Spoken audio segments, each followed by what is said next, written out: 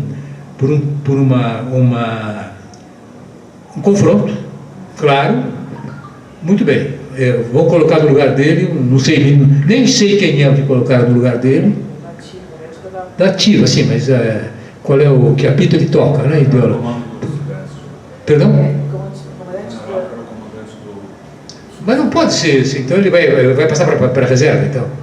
Estranho, né? Curioso, situação curiosa. Mas o que certamente ocorrerá é que esse Santos Cruz, amigos, é um foco de resistência, digamos assim, a essa política do Bolsonaro. Isto é, acentua-se alguma clivagem. Né? O resto seria especulação nessa altura. Luiz Eduardo Ramos Batista Pereira, general chefe do Comando Militar do Sudeste. Eu tenho bastante que falar. Esse grupo do Haiti é o que está mais forte, né? Perguntas, respostas, comentários, críticas, sugestões. A Leda não quer responder as provocações sobre a China? O quê? As provocações sobre a China do Quartim? Eu acho que, bom, a China realmente ela é, no mínimo, um bicho estranho, né? Porque não se pode dizer, eu acho que não se pode dizer que é exatamente uma economia socialista, né? Porque, evidentemente, ela hoje funciona com a lógica da mercadoria, com a lógica do crescimento, da acumulação de capital, etc. Mas, de outro lado, a gente tem que reconhecer o seguinte, que décadas, né, de socialismo real aos velhos moldes deixam heranças, né? Então, hoje, eu penso que talvez uma parte, não sei se há pesquisa empírica suficiente para isso, mas talvez uma parte da sobrevivência material da sociedade chinesa, principalmente daqueles que ainda não se urbanizaram completamente, ela não passa por relações monetizadas, exatamente pela importância que o Estado ainda tem, né, no domínio e no controle de vários ativos estratégicos, de vários recursos do país, etc. Né? Então, por exemplo, eu me lembro que agora, enfim, como houve já um grande processo de urbanização, pelo que eu li, são 400 milhões de pessoas, né, que nas últimas, acho que uma década e meia, que eram, digamos, que moravam na zona rural e agora estão nas cidades, então tem toda essa formação das grandes fortunas e tudo isso, né? Também complicado, porque de fato as forças produtivas foram aceleradas lá pelo capital internacional, né? Foi por meio dos fluxos de investimentos externos diretos das grandes empresas multinacionais, dos grandes oligopólios multinacionais do mundo, que se acelerou o capitalismo na China, que agora, como tem o Estado Nacional forte, eles foram criando os seus próprios gigantes. Hoje, todos os dias, nessa última semana, nos últimos 10 dias, quase sempre na primeira página do Valor Econômico, a guerra lá com essa gigante, Huawei, né, que é essa gigante chinesa, né, porque o Trump impediu a Google. A Huawei tem uma parceria com a Google, né, para fornecimento do software Android para os celulares, e junto com isso vem uma assistência técnica. E claro, né, porque o dono do software é que tem que dar assistência técnica para quem consome o software. E o Trump simplesmente proibiu a Google de fazer qualquer parceria de assistência técnica ia matar como é que é? Huawei. Eu sempre esqueço como é que... Eu quase dá um latido, assim, né? Huawei. Então, e depois voltaram atrás, enfim. Tem uma grande... Quer dizer, eu acho que hoje a disputa... são 3 parâmetros que movem, eu penso, a geopolítica mundial. De um lado, são os grandes grupos de capital, né? De outro lado, a questão da hegemonia mesmo, do hegemonia militar nos velhos moldes dos Estados nacionais. A globalização não acabou com a existência de uma hierarquia entre as nações mais fortes, nações mais menos fortes, né? Então você tem disputas por hegemonia que continuaram e que se acirraram nessas últimas 2 décadas, justamente por causa da ascensão da China. E finalmente a questão tecnológica, que a questão tecnológica é vital, né? Hoje o que se chama de indústria 4.0 revoluciona absurdamente todos os modos de produzir, não só a indústria, né? A indústria 4.0, na realidade, é o nome que se dá a um grupo de tecnologias que vão alterar brutalmente, já estão alterando todas as formas de produzir. Então, é uma disputa, a disputa geopolítica e a disputa nos processos de acumulação de capital e instituições passam todos pela questão tecnológica. Agora, independentemente disso, acho que a China continua sendo um bicho estranho. Então, eu não concordo 100% com a tese do Quartim, mas eu acho que eu concordo uns 30%. Assim, eu acho que tem alguma coisa ali que torna muito específico a capacidade até que a China tem de se movimentar nesse tabuleiro todo, né, e fazer o barulho todo que ela faz, não é só porque ela é grande, é porque ela tem esse histórico. Tem esse histórico e isso deixa rastros, né, deixa heranças, digamos assim, na morfologia social, né, como gostam de dizer os sociólogos, né? Não, eu acho que é ótimo. Então, só vou agradecer a Deolane, o Quartim e a Boitempo, né, pela realização desse evento. Tá, obrigada, então.